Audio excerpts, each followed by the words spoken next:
Por enquanto, o grande ponto é o que a União Europeia e Estados Unidos irão fazer em termos de retaliação econômica para tentar estrangular a Rússia para evitar um avanço, mas sem se estrangular, né? Sem se machucar. Então, porque no final das contas, o líquido, a posição líquida para a Rússia é muito mais vantajosa nesse momento.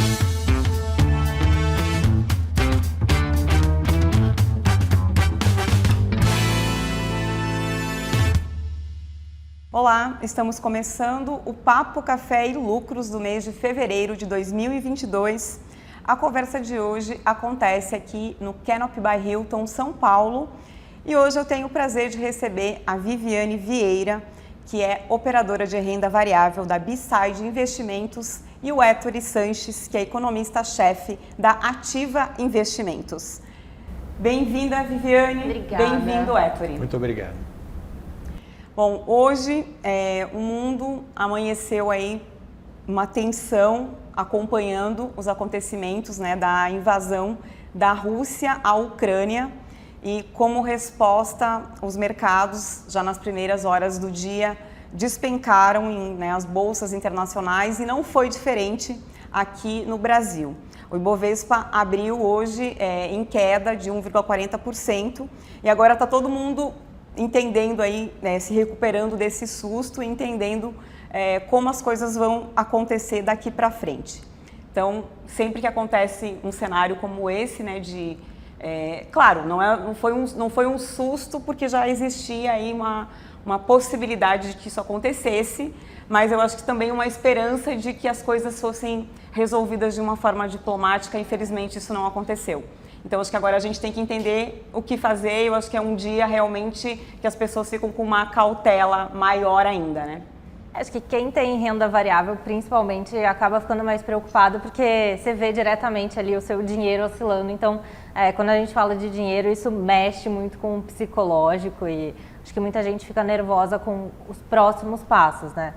Mas acho que essa invasão hoje que a gente viu da Rússia à Ucrânia, acho que já era algo que estava numa certa expectativa de que pudesse acontecer, principalmente de que o Putin já estava falando há algumas semanas sobre a desmilitarização da Ucrânia, de que não queria que deixasse mais armas da OTAN, dos Estados Unidos. Então, acho que esse foi o principal motivador da invasão. Mas acho que agora o que acontece são os próximos passos, e o que mais preocupa o mercado principalmente são as sanções que podem ser impostas à Rússia por conta disso, né? Não sei o que você viu também e acha disso. É isso, né? O primeiro é o eterno exercício de humildade, né? Tal qual na época da pandemia a gente falava, olha, não sei o que virá na pandemia. E a guerra é a mesma coisa, né? No início, não, eles não irão invadir a região de Donbas, não, a Ucrânia não vai retaliar, os Estados Unidos não vai entrar, a Rússia não vai invadir, não vai ter bomba, pronto, tudo isso já foi desfeito, né? Então, é aquele exercício de a humildade de falar, eu não sei o que pode acontecer, e eu traço um cenário probabilístico a respeito disso. E aí, no final das contas, a renda variável acaba sofrendo, porque o ativo acaba sendo preterido frente a outros tipos de investimento, outras modalidades, tal qual uma renda fixa. Se a gente vê, por exemplo, hoje a curva de juros, basicamente, se a gente olha, o yield estava simplesmente caindo, porque houve uma migração muito grande, todo mundo saindo de ativo de risco, né, indo justamente para algo mais seguro, que são os yields, e aí você tem um ajuste ali da queda das taxas pré-fixadas por conta disso. Acho que todo mundo nesse momento quer algo seguro, então todo mundo corre para o ouro, corre para o dólar, corre para tudo que é seguro e não quer ficar nada muito exposto, e aí acaba o mercado desabando, como a gente está vendo. É o famoso botão do pânico que é acionado, né, em e acho que dias como esse. Esperto, igual fez na pandemia, você acaba tendo muita oportunidade também nesse momento. Então, acho que para quem tem um pouco mais de sangue frio, tem um horizonte de tempo mais longo de investimento, acho que vale olhar algumas coisas que tem realmente ali uma oportunidade de entrada, algum ponto de entrada mais legal.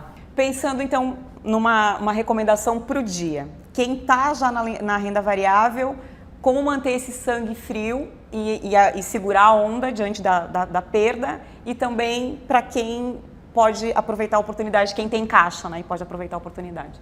Acho que assim, acho que nesses dias o principal é fechar o home broker, né? Não abrir o home broker, que daí você não corre risco de fazer nada.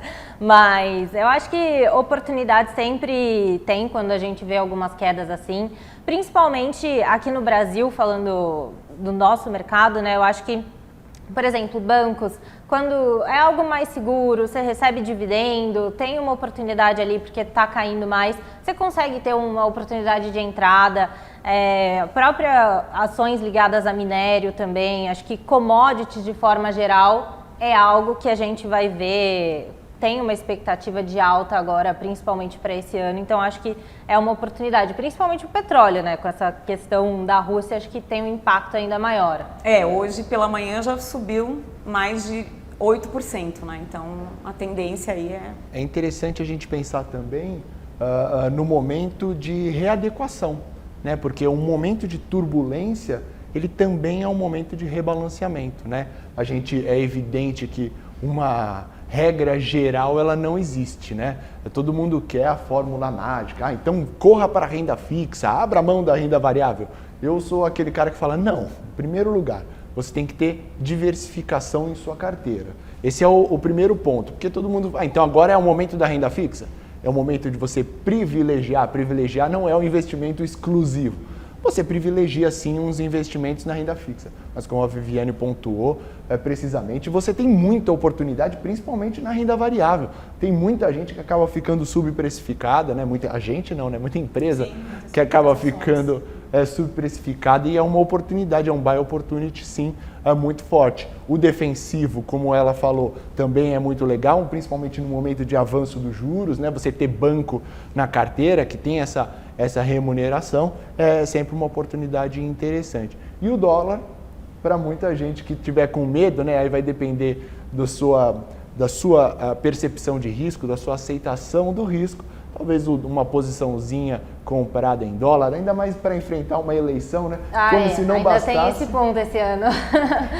E aí, até fugindo um pouco do que os analistas vinham desenhando como uma tendência para o dólar, foi que nas últimas semanas ele estava em queda. Então, se a gente for imaginar, diante desse acontecimento agora, o que vocês imaginam que vai acontecer?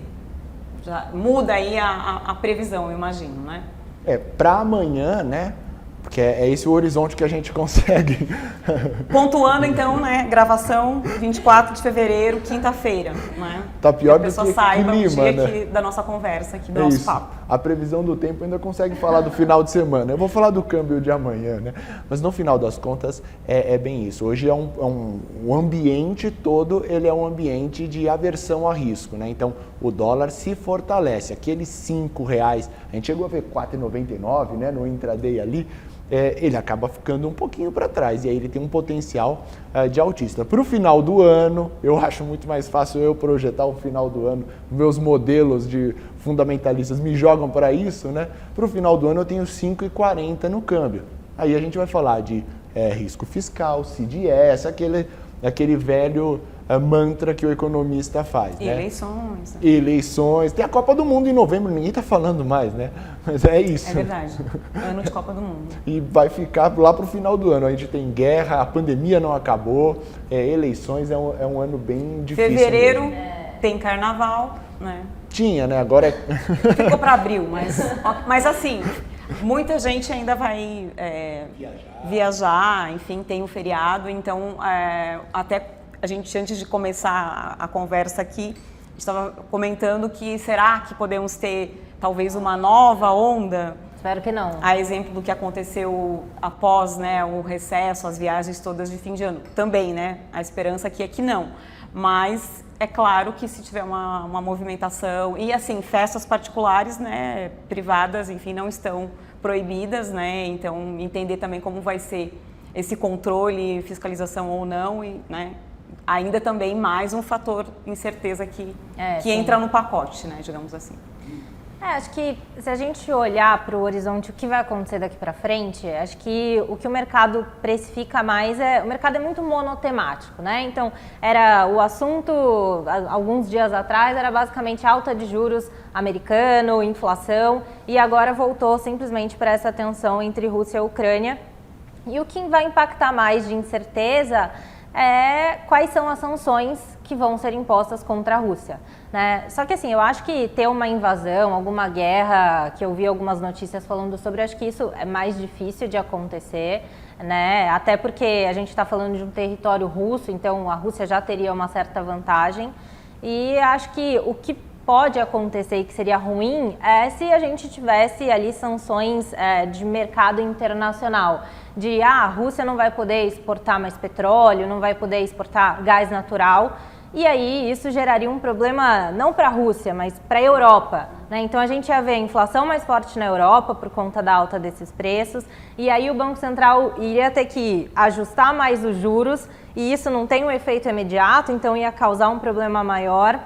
E aí a gente ia ver o petróleo subindo mais, então acho que ia gerar um estresse muito maior, o que para a Rússia, no final das contas, não ia ter um impacto tão grande, porque assim, a dívida da Rússia é mínima, né? Ela não é um país endividado, ela tem uma reserva majoritariamente em ouro e não tem em dólar, então acaba sendo um avanço, como que eu falo?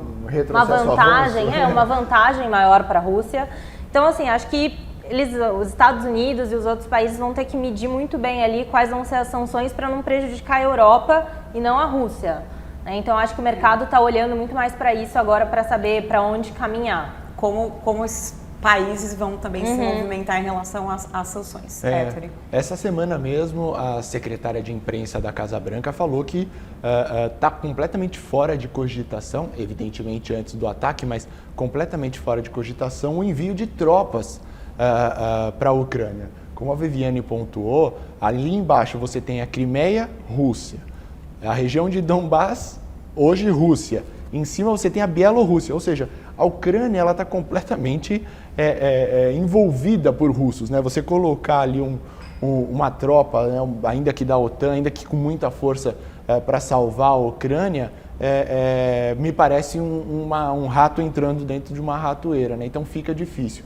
Um eventual avanço russo para outras frentes, aí pode ter uma escalada, mas por enquanto o grande ponto é o que a União Europeia e Estados Unidos irão fazer em termos de retaliação econômica para tentar estrangular a Rússia para evitar um avanço, mas sem se estrangular, né? Sem se machucar. Então, porque no final das contas, a posição líquida para a Rússia é muito mais vantajosa nesse momento, né? Ainda que você fale, olha, não vamos mais comprar produtos de vocês. Foi bom, vocês precisam do meu produto, né? A Rússia está dizendo, se vocês não querem, ok, façam o que vocês quiserem. Até o Brasil começa a sofrer problemas maiores e assim, o imediato, como você pontuou, é o petróleo a 105, 106 no Brent e a Petrobras tendo que revisar a gasolina por conta da defasagem. Esse é o imediato. Mas um segundo momento, a gente fala de intenção de plantio, né? A região de Ucrânia e Rússia são exportadores de fertilizantes. A China, isso a gente não falou da China, apoiando a Rússia nas declarações contra o Ocidente, ali a indústria química é muito forte. Como é que vai ficar essa safra brasileira do ano que vem, se a gente tiver um embargo, por exemplo, russo? As pessoas vão parar de comer, mas teremos quebras estruturais de safra, o preço da soja, o preço do milho, o trigo está muito elevado. Então, assim, é um processo inflacionário. O Brasil tem 2 dígitos de inflação, mas os 2 dígitos de inflação nós tivemos já em 2015. Estados Unidos nunca teve 7% de inflação, 8%, 9%. Será que eles vão chegar nisso? Vão voltar lá para o primeiro e segundo choque do petróleo da década de 70, né? Então, assim, é uma situação muito difícil, porque eles tentaram falar grosso, o Joe Biden tentou falar grosso, Olaf Scholz, o Macron, todo mundo falando, olha, você vai ser punido severamente. O Putin olhou e falou, vamos ver, então vamos ver. É bem isso, né? Ok, vamos ver. Acho que toda a tensão, né? Basicamente a guerra é só um instrumento da política, né? Como usam. E eu acho que o mundo não sabia o que era inflação alta, né? Há bastante tempo. E agora a gente está começando a ver isso de novo, principalmente Brasil, Europa, Estados Unidos. Só que você ajustar os juros, né, como a gente está vendo no mundo inteiro, isso não vai gerar um impacto em D0, né, imediato. Então, para os Estados Unidos também vamos revisar o nosso balanço, vamos cortar balanço, vender título para tentar ter um ajuste mais imediato, né, uma consequência mais imediata para a inflação, mas acho que tudo isso vai piorar ainda se as consequências impostas à Rússia forem piores. Principalmente petróleo. Imagina, a gente vê, a gasolina já está cara. Se o petróleo for para 110, 115, aí realmente é que vai ficar um pouco pior. Exatamente, o mundo está num processo de restrição, tirando a China, né? A China tá Pois a China está bombando, vamos incentivar. Está num outro vetor, mas o mundo está num processo de restrição, né? Os Estados Unidos ainda têm um mandato dual, né? O Fed ainda tem um mandato dual, ele ainda olha também para o emprego. Aqui no Brasil não, se a inflação subir e as expectativas de inflação subir, a autoridade ela tem que se mostrar austera. Então a trajetória aqui no Brasil ela é explosiva para juros, né? A gente na ativa nós temos 12,25 para o final de ciclo, né? Que ocorre na nossa perspectiva em maio. Depois do IPCA 15 essa semana ganhou um sinal de alerta e depois desse avanço nos preços de commodities ele vai ficando cada vez mais em cima do muro. Parece que o 12,25 se torna o piso, né? Então E uma pena, porque já existia até um pensamento na possibilidade de começar a desacelerar, né, o aumento da Selic. Então agora isso tudo cai por terra novamente. Porque o Brasil está sofrendo, né? O PIB brasileiro deste ano, vai ser divulgado o PIB do ano passado. O PIB do ano passado foi lindo, maravilhoso, 4,6, 4,7, que seja. O desse ano, a nossa perspectiva é 0,2. 0,2 de um crescimento de um país do tamanho do Brasil, com o potencial do Brasil, é nada. A gente não cresce nem o quanto nasceu de guri, nem o crescimento demográfico, né? Então, assim, é muito ruim. Então, o Banco Central ele vai ter que ser austero contra a inflação. E aí o pior é o seguinte, a perversidade da política monetária, infelizmente essa dicotomia, essa dualidade existe, o Banco Central vai subir o juro para matar a atividade, para conseguir controlar a inflação.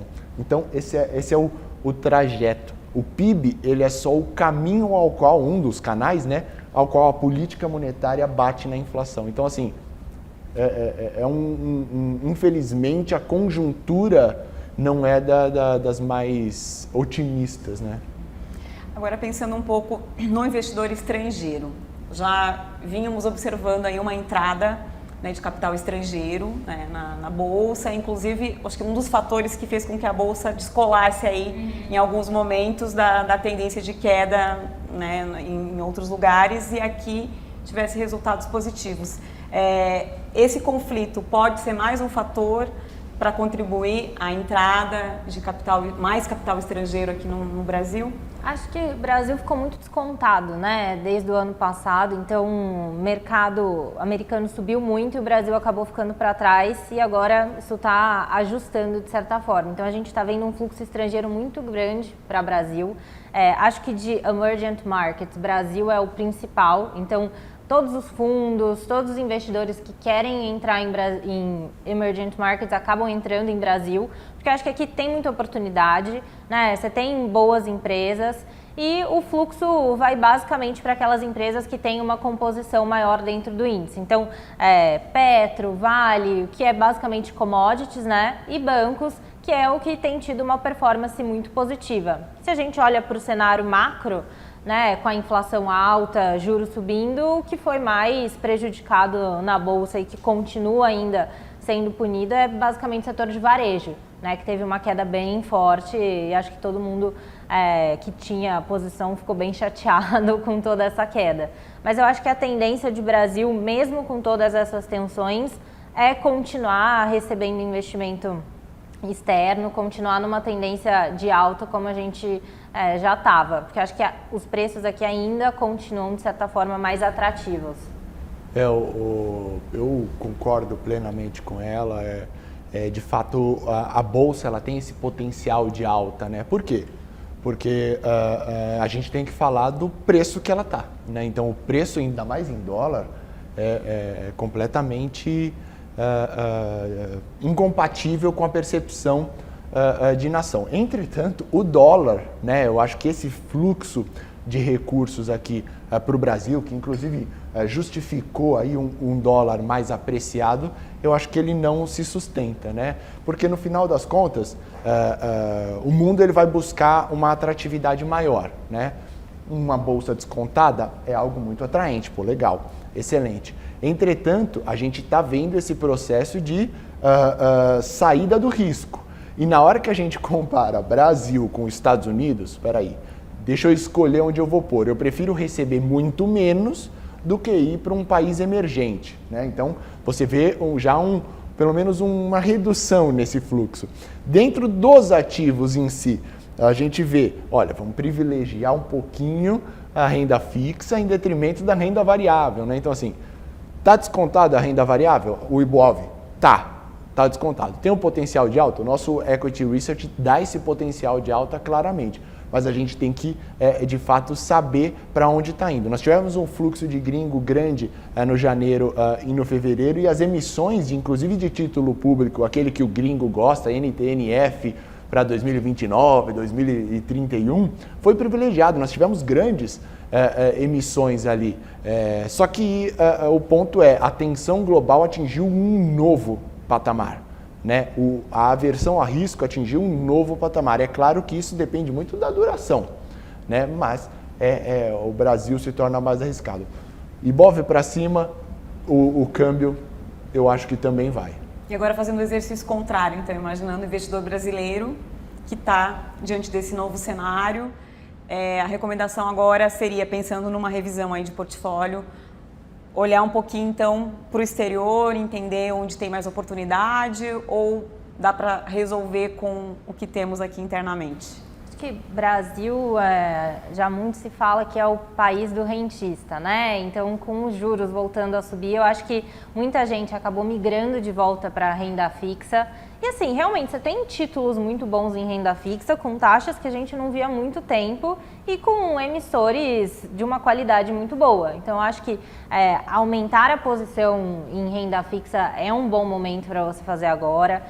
Ter exposição à bolsa também é sempre bom, você acaba tendo dividendo, você tem empresas boas. Acho que é um momento de você ir criando o seu portfólio também para quem não tem renda variável.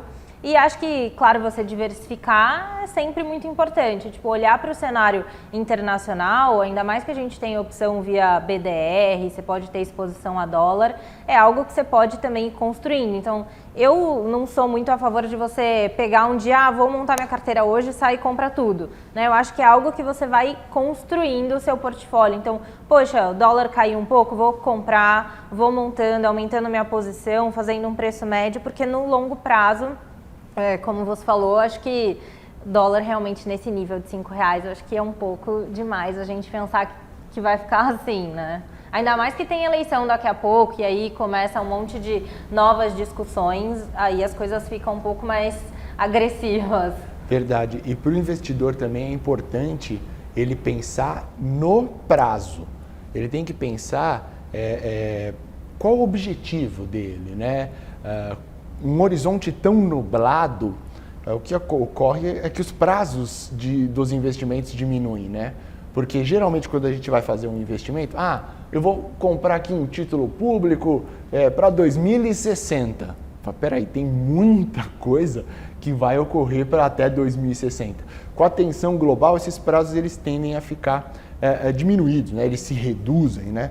E aí você acaba fazendo um investimento mais de curto prazo, mais buscando 2 anos, 5 anos, talvez 5 anos eu já estou forçando a barra, mas buscando as melhores remunerações com uma alocação. Então é importante você definir seus objetivos, pensando que a volatilidade está muito grande, e quando a volatilidade está muito grande, significa que a gente pode ter um desfecho completamente distinto do que o nosso cenário base vai precificando, e aí a gente vai diversificando nesse sentido, né? Então, é de fato um momento de você encurtar os horizontes, buscar oportunidades e privilegiar aqueles ativos menos arriscados.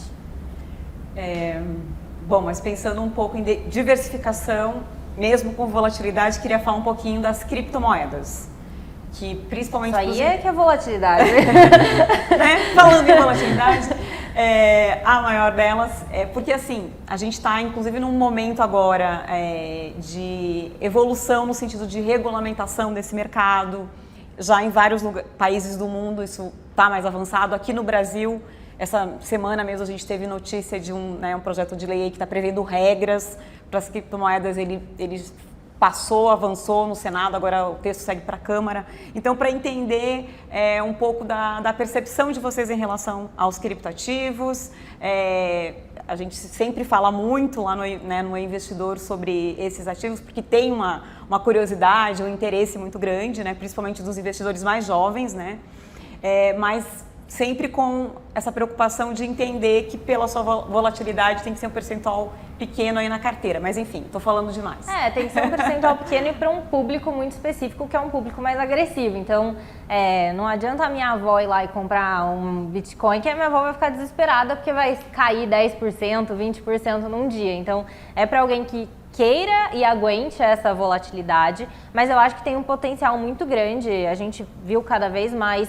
novas moedas sendo criadas além do Bitcoin, então acho que ainda tem uma gama muito grande para ser explorada dentro disso. E também tem, acho que agora com o metaverso, né, esse novo ambiente virtual, acho que o Bitcoin, as criptomoedas vão ganhar um espaço ainda maior e uma relevância maior, porque é a moeda onde vai ser tradeado para você comprar, vender as coisas dentro desse ambiente, vai utilizar isso. Então, acho que ainda tem um potencial de crescimento para esses criptoativos assim, bem expressivo. Uma coisa que a gente tem que ter na cabeça também é que esse processo de regulamentação global, ele pode acabar enfraquecendo um pouco as hegemônicas hoje em dia, né? Porque todo mundo quer ser a moeda hegemônica, né? Vide a Rússia e a China criticando o SWIFT, né? O sistema SWIFT lá, que foi criado na Bélgica lá e tudo mais, cuja sede é na Bélgica. Então, assim, talvez os criptoativos regulamentados por nações possam divergir dos criptoativos que hoje a gente tem como tradicional.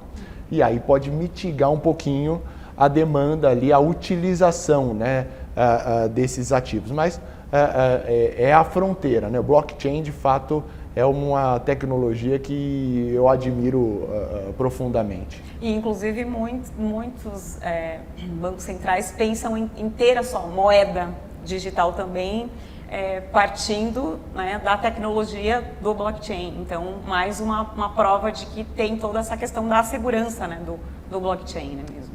Exato. E aí isso, no final das contas, né, a gente usa a moeda por alguns motivos. É evidente que tem o motivo portfólio, né? A minha avó que o diga, né? Guarda o dinheiro embaixo do colchão, mas a maioria das vezes é um motivo transação, né? Se você tem uma moeda que ela não é aceita em nenhum lugar, ela não faz sentido, né? Então, a hora que eu tenho um real hegemônico digital, eu vou usar dentro da minha nação, e muito provavelmente o Banco Central, o regulador central, ele deve falar, olha, as transações digitais aqui dentro serão feitas em real. Pronto, você estabeleceu uma soberania financeira para uma nação digitalmente. E aí você acaba diminuindo a atratividade para outros ativos. Mas isso a gente está discutindo sobre 2030, eu não sei se vai chover no final de semana, né? Então... É que essas regulações demoram muito tempo, né? Sim. A questão é um longo processo, né? Vamos aproveitar para falar brevemente assim, quais foram os ativos, né, os investimentos de fevereiro, para a gente fazer o nosso tradicional balanço aqui do papo. E depois, sei que não temos bola de cristal, mas tentar jogar um pouquinho de luz aí no futuro para os nossos, né, investidores aqui terem uma ajuda para pensar aí na sua carteira.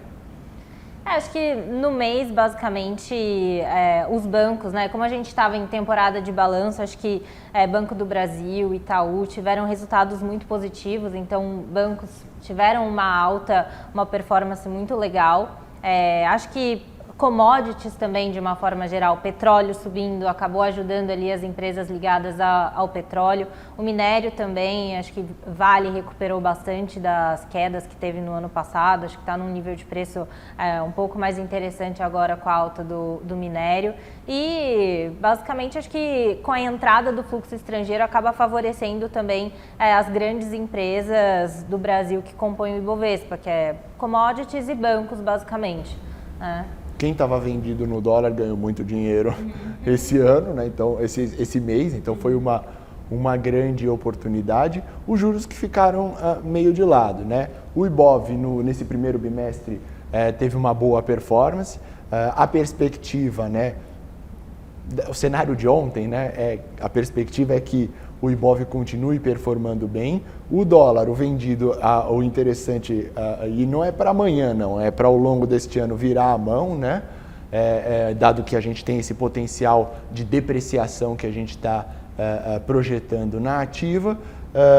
Mas eu acho que o grande destaque deste ano acaba sendo a renda fixa, né? Seja ela pré ou seja ela pós, né?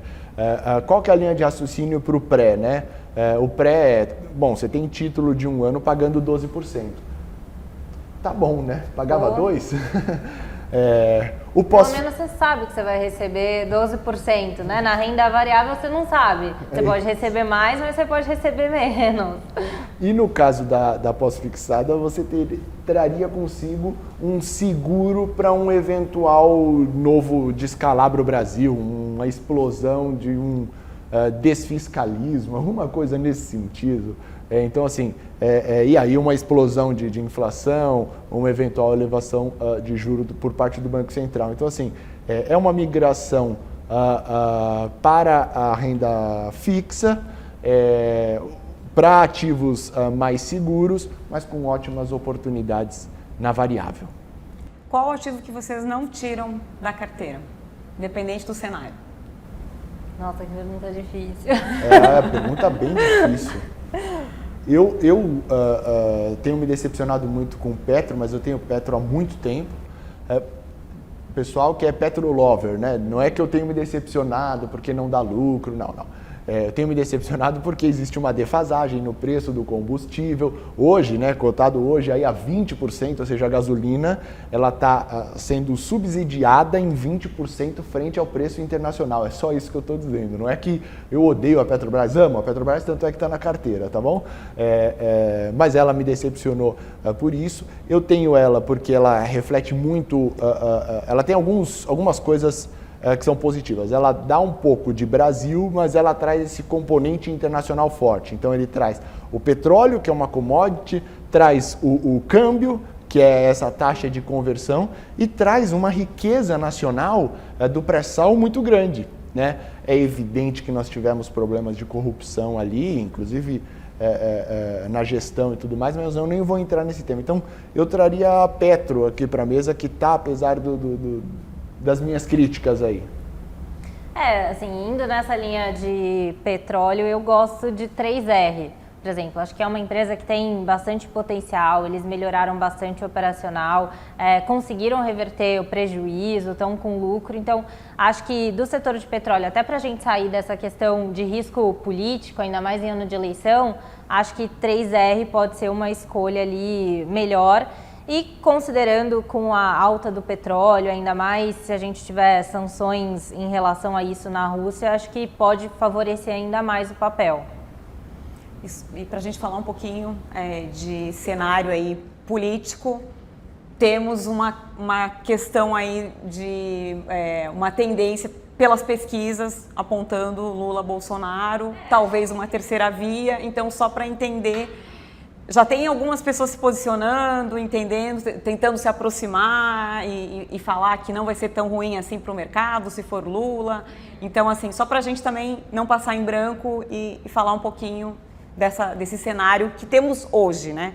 tudo pode mudar até outubro. Difícil, né, a gente prever assim, mas acho que esse cenário de segundo turno Lula-Bolsonaro acho que já está bem claro para muita gente. Acho que se a gente tiver uma terceira via vai ser algo que vai surgir, mas não acredito que vai ter uma terceira via assim, pelo menos agora ninguém está vendo, enxergando isso, mas eleição sempre tem um fator surpresa que pode acontecer, né?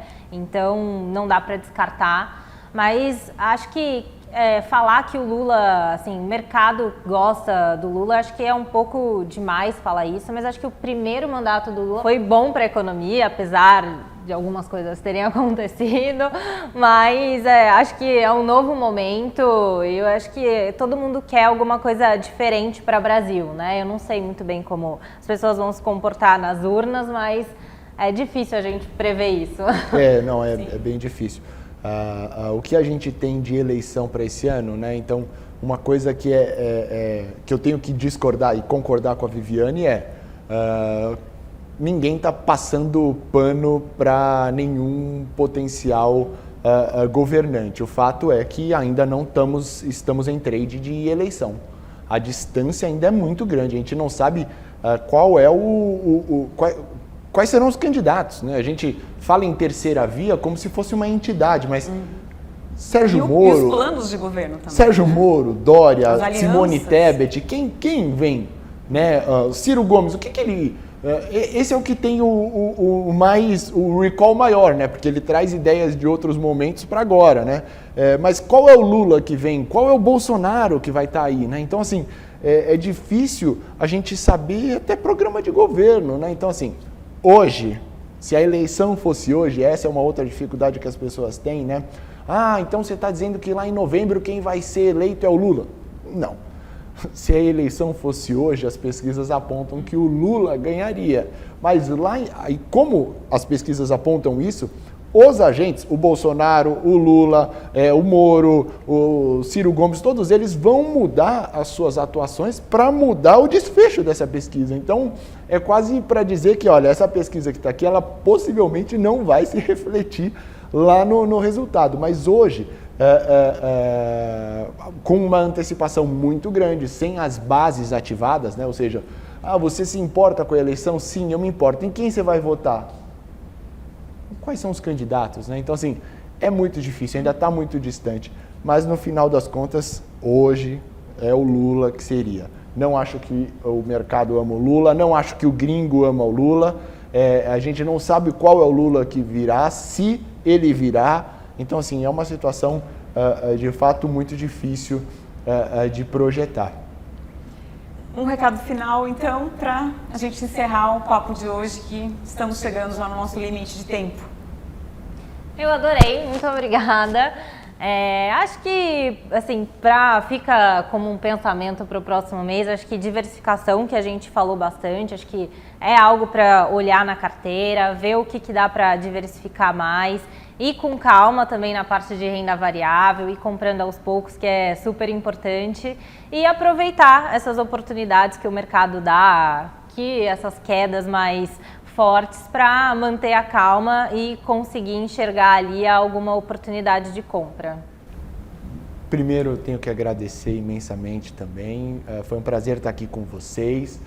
Se eu tivesse que dar um recado final para investidores, tanto velhos quanto novos, se conhecer e se avaliar a todo momento, né? Se reavaliar. Nós mudamos muito, né? E, consequentemente, o nosso perfil de investimento muda muito. Nossos objetivos mudam muito. O Ettore, de 10 anos atrás, não ia pensar no filho que ele tem hoje em dia, né? Então, assim, a nossa vida vai mudando e, consequentemente, o nosso perfil também vai mudando. Temos que nos conhecer aí e nos adaptar, né? E a nossa carteira, ela tem que refletir a gente. Ela não pode refletir o risco de outra pessoa. Tem que refletir a nossa aversão ao risco aí. Tá ótimo. Muito obrigada, Viviane e Ettore. Um prazer recebê-los aqui no nosso Papo Café e Lucros. Até breve. E obrigada a você também pela companhia. Nos vemos no fechamento de março. Um abraço e até lá.